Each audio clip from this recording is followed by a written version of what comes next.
Today's lesson, section 4.4, scatter plots and lines of fit. Let's read this definition together. So a scatter plot, what is it? It is a graph that shows a relationship between two data sets. Someone has taken the time to collect this information through research. The two data sets are graphed as ordered pairs in a coordinate plane. I'm sure you've seen these before. Scatter plots can show trends in data. So one of the first things we want to do is learn how to make one of these, and then we'll learn how to analyze them. And this is what a lot of statisticians use to make predictions about things that may occur in the future, or even to maybe go back into the past. So the first thing we should do to get this done and make it a little bit easier to work on is I would like you to go into Alex, log in, please. And what I want you to search for is, and of course, your interface looks different than mine, but 4.4 scatter plots and lines of fit lesson. And open that up.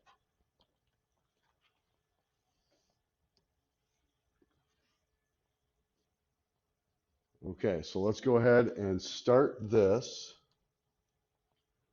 I want everybody to go to your question number 1. Now keep in mind, what you see and I see may be two different problems, but they're the same type. So the first thing we're going to do is we're going to learn what a scatter plot looks like. So I'd like everybody to take these two numbers that you have. Now my graph is age versus height, and it's a comparison of that. And I'm going to graph this ordered pair 2, 4 on this graph. So I'll grab my pencil, and you can see this is only the first quadrant of the coordinate plane. So I'm going to go to the right 2 and up 4, and I'm going to place a point. Now I'm going to keep going. Now I'm going to do 5, 2, and so forth and so on. So I want everybody to take a moment to graph all these. 7, 7. Yours might be different than mine. My next one's 8, 6. And you can see these points are not in a line. They're scattered throughout. 11, 9.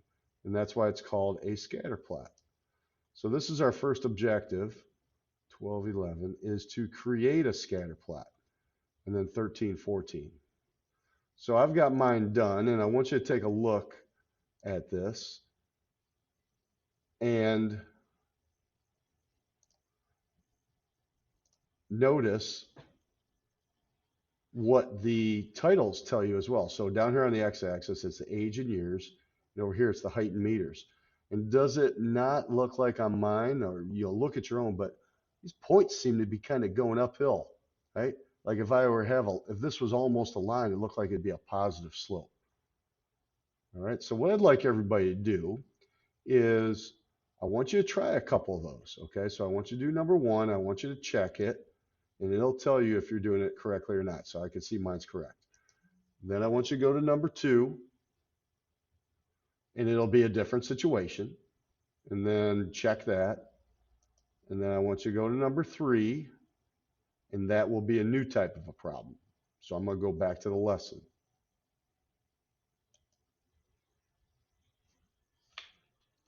Okay, now we've got our first objective accomplished. We have learned how to make a scatter plot. So we got an idea of what they look like. So let's take a look at our next objective. So the next thing we're going to do is we're going to talk about using a line of fit to model data. So step 1, and I'll talk about what that is, make a scatter plot. We've already done that. We know how to do that.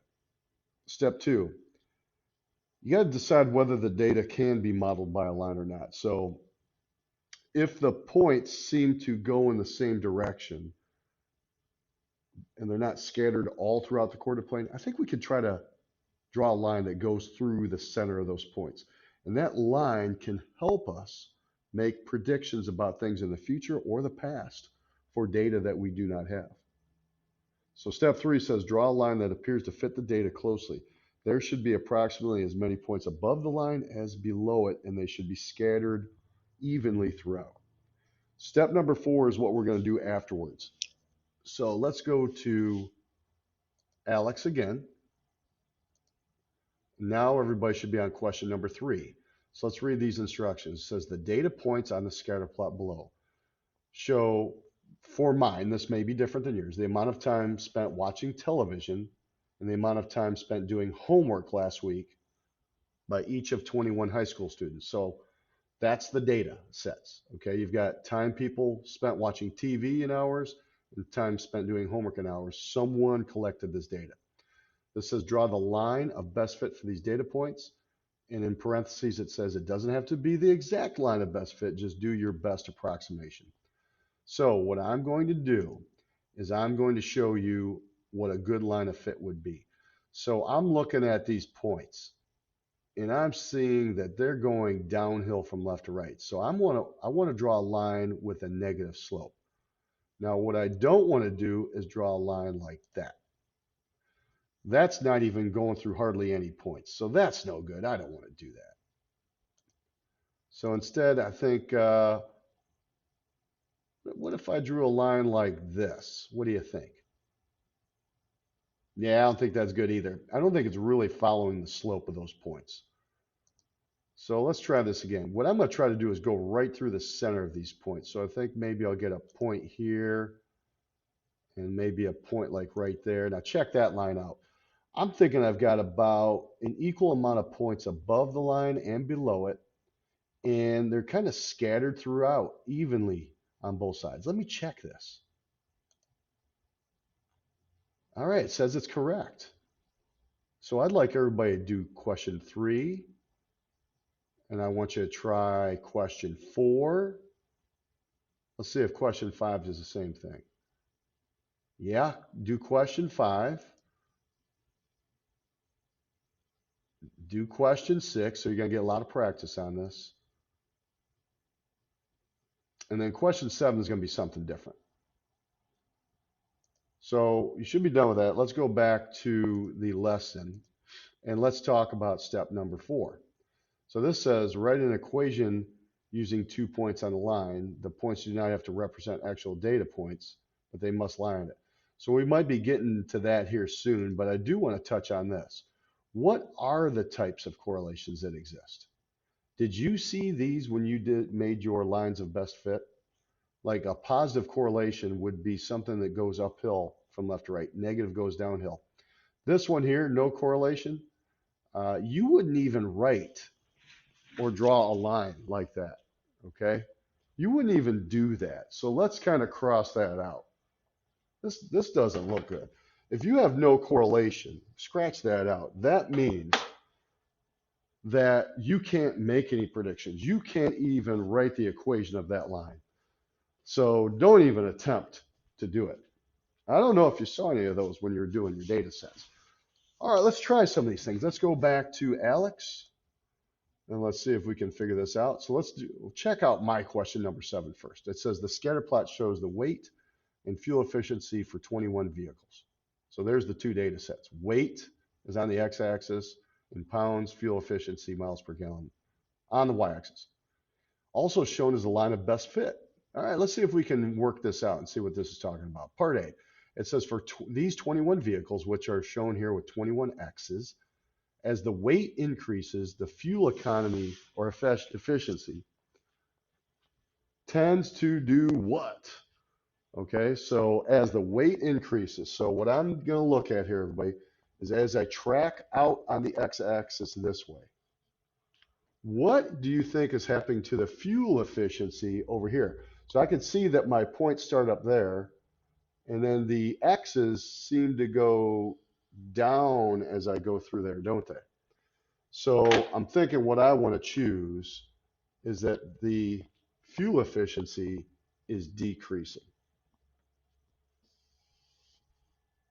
Let's look at part B. For these 21 vehicles, there is blank, some kind of a correlation between weight and fuel efficiency. What's that look like? Let's go back to our notes. I'm thinking it looks like the negative correlation, don't you? I really do. So I think I'm going to choose negative. And then part C, using the line of best fit, we would predict that a vehicle weighing 4,000 pounds would have a fuel efficiency of how many miles per gallon? So here's what I would do. 4,000 pounds, huh? I'm going to go over here. Here it is. Look at that. There's 4,000 pounds right there on the x-axis. So if I'm going to use my line of best fit here. If I track up until I hit my line and then go horizontally over to the y-axis, I can make a prediction. What do you think? I'm thinking that's about 24. Okay, so let's even see if that's a choice. It is right there. So the next thing I'm going to do is check my answer, see if we are correct. I think we are. And then I think we've got a couple of these problems that we can practice. All right, let's check the answer.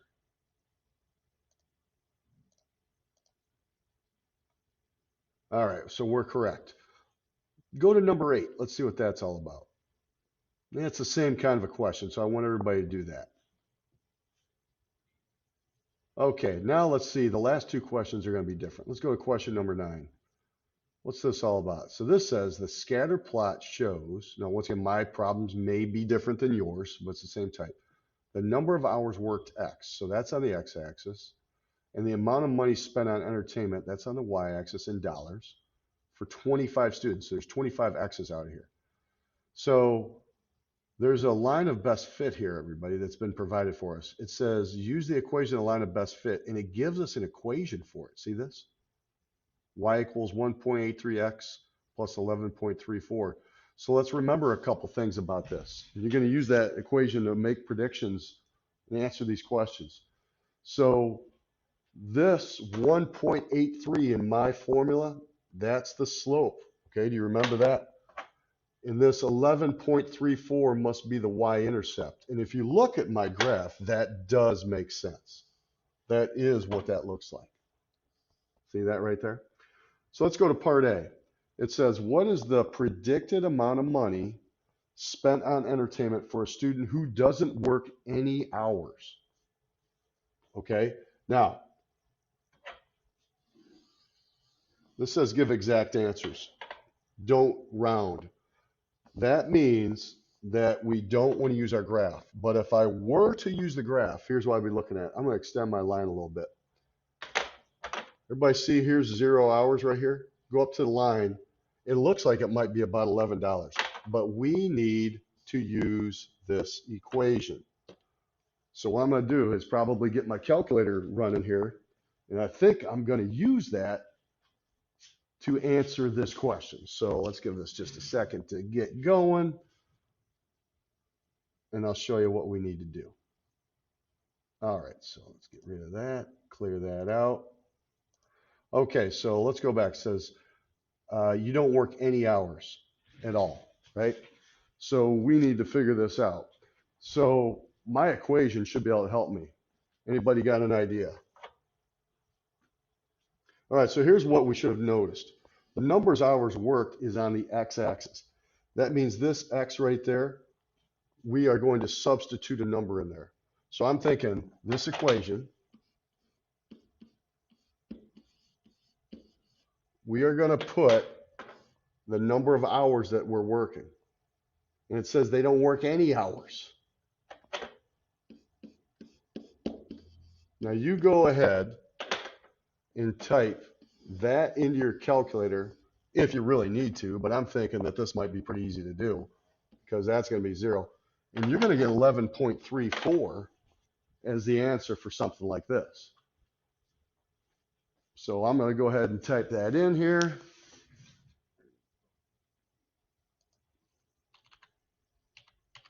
$11.34. I think that's how much money you're going to make if you don't work any hours at all. Let's go to part B. So part B says, for an increase of 1 hour in time worked. So that's every time you work an hour. What is the predicted increase in the amount of money spent on entertainment? So every time you work an hour, how much money do you spend on entertainment? Well, I'm thinking we're going to use our slope for that because that's the rate of change. Everybody see how it's 1.83? Can't we write 1.83 as a fraction like this, even though we're told not to do that in math, put a decimal in a fraction? Slope is rise over run. So the rise is over here, right, everybody? That's dollars. So this is $1.83. And then the run is the x-axis. That's the number of hours you work. And I think we just answered our question. So every hour that you work, what happens to the money?